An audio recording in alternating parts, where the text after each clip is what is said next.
I want to talk about something important today, because it's time to get back to our roots around free expression on Facebook and Instagram. I started building social media to give people a voice.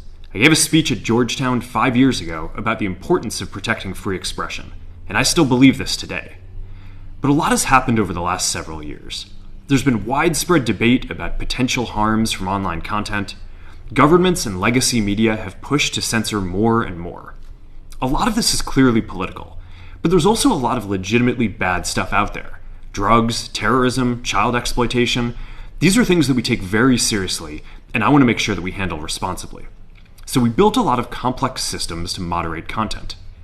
But the problem with complex systems is they make mistakes. Even if they accidentally censor just 1% of posts, that's millions of people. And we've reached a point where it's just too many mistakes and too much censorship. The recent elections also feel like a cultural tipping point towards once again prioritizing speech.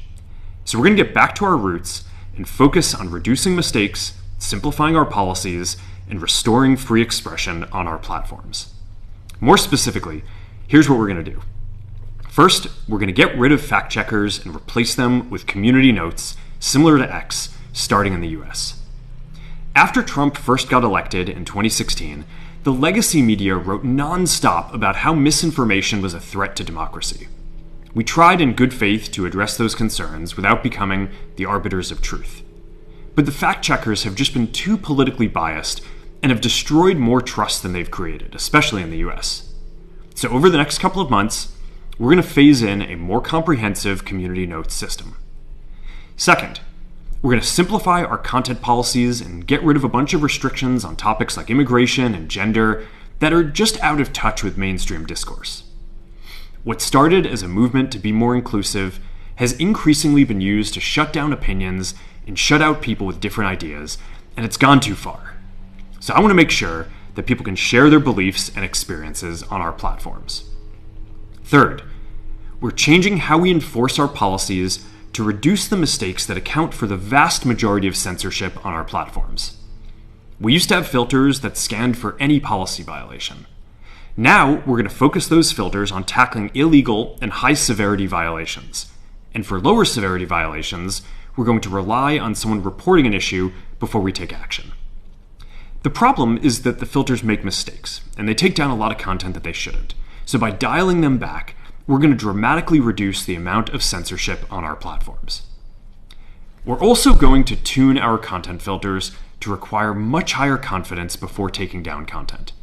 The reality is that this is a trade-off. It means we're going to catch less bad stuff, but we'll also reduce the number of innocent people's posts and accounts that we accidentally take down. Fourth, we're bringing back civic content. For a while, the community asked to see less politics because it was making people stressed. So we stopped recommending these posts. But it feels like we're in a new era now, and we're starting to get feedback that people want to see this content again. So we're going to start phasing this back into Facebook, Instagram, and Threads while working to keep the communities friendly and positive.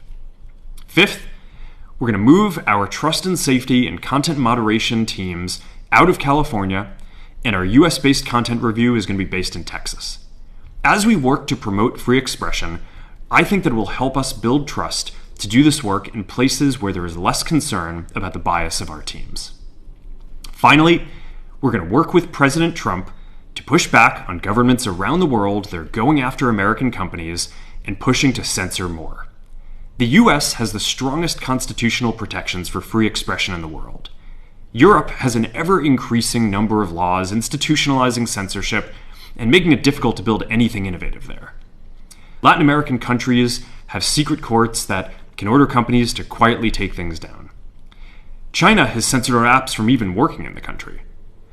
The only way that we can push back on this global trend is with the support of the US government. And that's why it's been so difficult over the past 4 years when even the US government has pushed for censorship. By going after us and other American companies, it has emboldened other governments to go even further. But now we have the opportunity to restore free expression, and I am excited to take it. It'll take time to get this right, and these are complex systems. They're never going to be perfect. There's also a lot of illegal stuff that we still need to work very hard to remove.